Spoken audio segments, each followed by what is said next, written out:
They talk faster and drive faster, and they spend their money much faster.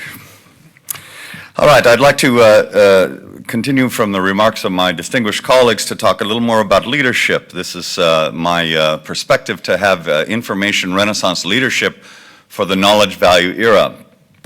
And the information renaissance context is what I'd like to talk about. This is a great quote from Peter Drucker, the American business theorist, probably the most important business theorist of the last century, who invented the term knowledge worker. And we take a lot of credit for Dr. Drucker, but in fact he was Austrian. And like a typical Central European, he was quite theoretical, and he had to flee the Nazis, but he enriched the world with his thoughts from California.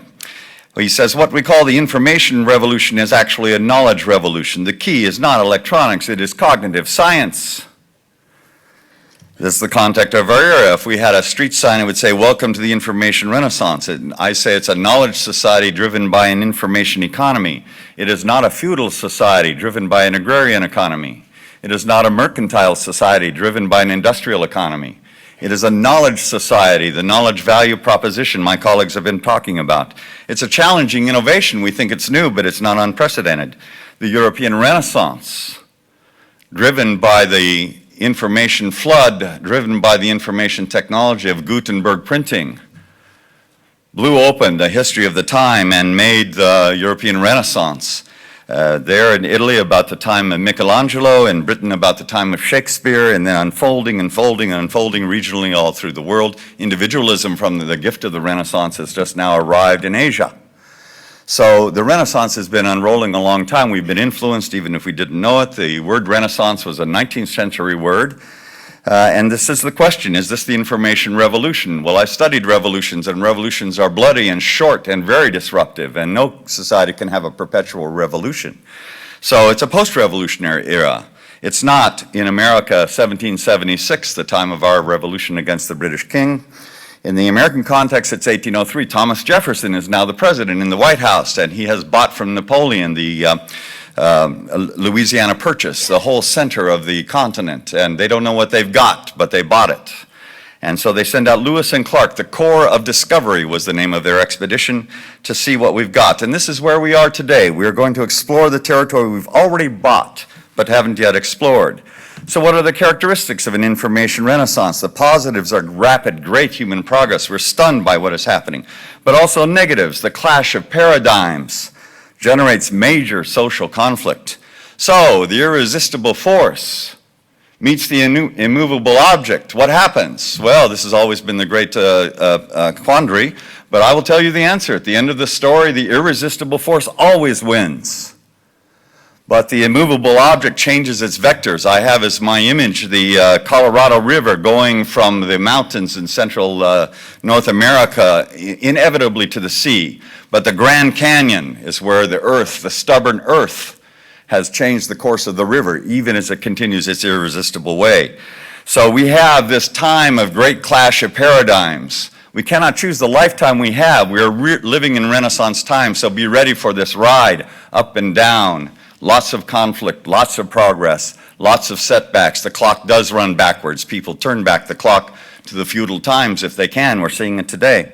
So the Renaissance and Reformation progress paradigm generates a counter-reformation, which uses the techniques, the internet, the printing press. Martin Luther as the Antichrist is a great Renaissance image from the era.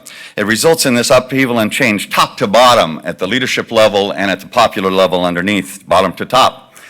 So we need some kind of leadership, but we always say in leadership, what are the characteristics of leadership? What's management? What is leadership? And what we say in leadership studies, this is the great phrase, management is about consistency and order. And leadership is about vision and change. And so which do people and organizations need? Which do your family need?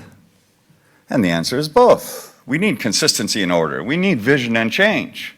Yes, it's true, but how much? And here I will do a critique of my own nation. We say in American business, in the American military, Donald, in American academia, we have too much management and not enough leadership. We have lots of consistency and order, but we don't have a lot of vision, and we don't have much change. So people and organizations need leadership vision, and they also need, they will change if they can see what's going to happen in a visionary way, which we have seen some of these ideas today. So quickly, succeed and prosper in this information renaissance. How do we do it as a person, ourselves? And how do we do it as organizations as well? So it's easy. Succeed as a person, just become a Renaissance man or woman. Well, the word Renaissance man did not enter American language until 1906. And ladies, the word Renaissance woman did not enter the American language until the 1970s. Welcome to women's liberation. But Renaissance man and Renaissance woman is what we must do to succeed as a person, and in an organization, add knowledge value to everything you touch. Succeed as a person. The exemplars as a Renaissance man or woman are Leonardo da Vinci, the engineer, the artist, the tremendous designer of parties for the King of France. In the end of his life, he had arthritis and couldn't paint or sculpt, so he designed garden parties for Francis, the king. Can you imagine going to a party that was planned by Leonardo da Vinci? And Vittoria Colonna, if you don't know this woman, she's remarkable for any era. She was one of the most educated people of all time in her era and ours. Michelangelo was in love with her and wrote her some wonderful poetry. Michelangelo the poet, inspired by Vittoria Colonna. So what must we do to be a Renaissance person, a Renaissance man or woman? Well, it's easy to be a T person. Well, what is a T person? Is this a technical person? And the answer is no. This is a person that is built like the letter T. Is the crossbar of the T is the breadth of your comprehension. And the base of the T is the depth of your competence. Breadth of comprehension has always been the goal of liberal arts education. And the depth of competence has been the goal of professional education. But today, this era, we need to be both broadly learned and also deeply competent. Breadth leads to adaptability for changing times, but utility is the competence that allows us to add value to our societies. And we say in business, to succeed, find a need and fill it. That's competence. Succeed as an organization. On this, I give a bow to the Japanese theorist Taiichi Sakaiya. Not too many people know his work, but he is one of the great thinkers of Japan in its high period in the late 20th century. He wrote a book called The Knowledge Value Revolution, or A History of the Future. And in that he says, in this era, you have to incorporate knowledge value in all products and activities and in whatever it is you do. If you shake hands with somebody at this conference and they don't come away having learned something from your knowledge base, then perhaps you have not added as much knowledge value as you might think.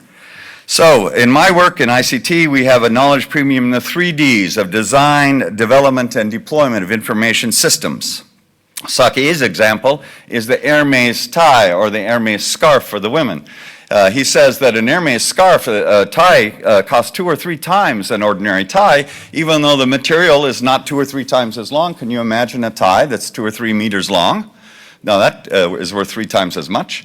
No, it's not from the amount of material, and it's not from the quality of the silk, probably. It is the design. It is the knowledge value built in. So I'm a professor. I'm not so sure I can afford an Hermes tie, so I will give this example. The Mercedes-Benz vehicles, or the BMW. In the American Midwest, where I work right now, we make a great car, the Cadillac. And the Cadillac itself is a high-quality car today. So why would an American buy a BMW or a German Mercedes-Benz if he could buy a Cadillac? And the answer is those are smarter cars. The knowledge value built in is what they're buying, not the quality of the car. So conclusions and recommendations, this is my final slide. The knowledge era, the knowledge value revolution, it is here now. And now our species comes into its own. The great Swedish scientist Linnaeus named the human species in the 18th century Homo sapiens. And I translate this loosely as human who knows. Some people say the wise human, but I like human who knows. It ties it to knowledge. Have confidence in this future, Homo sapiens, because this is our time. Lead innovatively with this clarity of vision for our time. Humans have seen and done this before. It's a Renaissance time. Have confidence from the clarity of context. And this is what we like to say in our own leadership program. Morale is itself a strategic advantage. Oulu has high morale despite its setbacks. Finland, it seems to me, has high morale. So morale, the spirit of the people, the spirit of the times, is a strategic advantage for us all. Succeed as an individual, as a Renaissance person. These a challenge we can meet. Well, Leonardo da Vinci was a genius, but yes, he had one lifetime, as we do. Take the lifetime you have to be a Renaissance person. And then finally, prosper in organizations, add knowledge value to everything they touch. And no kidding, we see this from organization after organization in Europe and the United States, in Asia, in India. These organizations are adding knowledge value every day to their products and the design premium that we have heard this panel talk about. So finally, be Homo sapiens at last. Use information networking to leverage the knowledge we have and can discover, and we too will succeed and prosper in the information renaissance. Thank you very much. Kiitos.